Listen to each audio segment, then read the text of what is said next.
खुलुमबाय बे समाव बडोलेण्ड इंखं टेलिभिजननि स्टुडिअ'आव आं मिथिका नार्जारि दिनै फुंबिलिनि गाहाय रादाबफ्राव दङ। थमना बिनाफानि गोजौ फरायसालियाव बेसेन नाङाजासे फरायसाफोरनो साइकेल राननानै होदों। सिमेन्टसापुरि गामि पन्चायतआव थै दान होनाय हाबाफारि खुंदों। धेमाजि जिल्लानि सानजारि नोगोर सिमेन्टसापुरिनि जनाय जिल्ला बर' थुनलाइ आफादनि मावखुलियावबो बर' थुनलाइ आफादनि मुंख्लं सानखौ सानसेनि हाबाफारिजों मेहेरगोनाङै फालिदों। दानिया फैदोनि आबुं रादाबाव।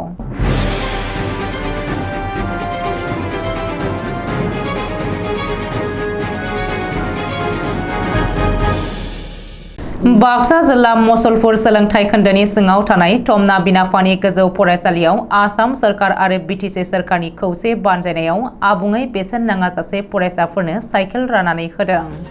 गुबुन गुबुन फरायसालिफोराव राननानै होनाय बायदिनो थमना बिनाफानि गोजौ फरायसालिनि 9 थाखोनि 101 फरायसाफोरनो आबुङै बेसेन लायाजासेनो साइकेल राननानै होनाय जायो।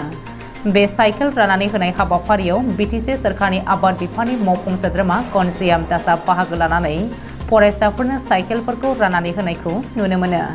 बे साइकेल राननाय हाबाफारियाव बाहागो लानानै बिथाङा फरायसाफोरखौ मोजाङै सोलोंथाइ लानो खावलायनायजों लोगोसे 18 बोसोरनि सिंनि फरायसाफोरखौ मबाइल बाहायनायनिफ्राय जानगाराव थानोबो बिथोन होनायखौ नुनो मोनो।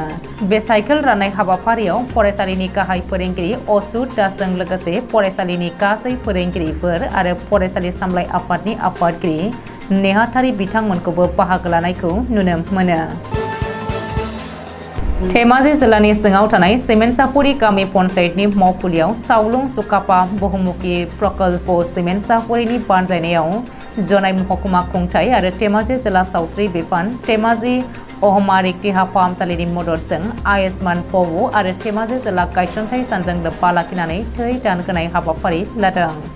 धेमाजि जिल्लानि गायसनथाय सानजों लोब्बा लाखिनानै सिमेन्टसापुरि गामि पन्चायतनि मावखुलियाव फुंनि 10 रिंगानिफ्राय बेलासिनि 3 रिंगासिम थै दान होनाय हाबाफारिबो लानाय जादों। बे थै दान होनाय मावबादाखौ बेखेवनानै होयो जनाय महकुमानि एसडिअ सान्तानु गगৈ बिथाङा। लोगोसे बे हाबाफारियावनो बाहागो लाबावदों धेमाजि सिभिल हस्पिटालनि सुपारिनटेन्डेन्ट डक्टर किशोर कामान बिथाङा। लोगोसे बे हाबाफारियावनो सिमेन्टसापुरि गामि पन्चायतनि आफादगिरि डम्बुरु खुंगुरजों लोगोसे ओनसोलनि गोबां रायजो राजाफ्रा बाहागो लायो। धेमाजि जिल्लानि सानजारि नोगोर सिमेन्टसापुरिनि जनाय जिल्ला बर' थुनलाइ आफादनि मावखुलियावबो बर' थुनलाइ आफादनि मुंख्लं सानखौ सानसेनि हाबाफारिजों मेहेरगोनाङै फालियो। मुंख्लं सान फालिनायजों लोगोसे सोंथि बादायलायनाय आरो फेग्रा मुवा आरो आथिखालनि लाइमोन बे आयदानि सायाव गुवारै सावरायनाय जायो।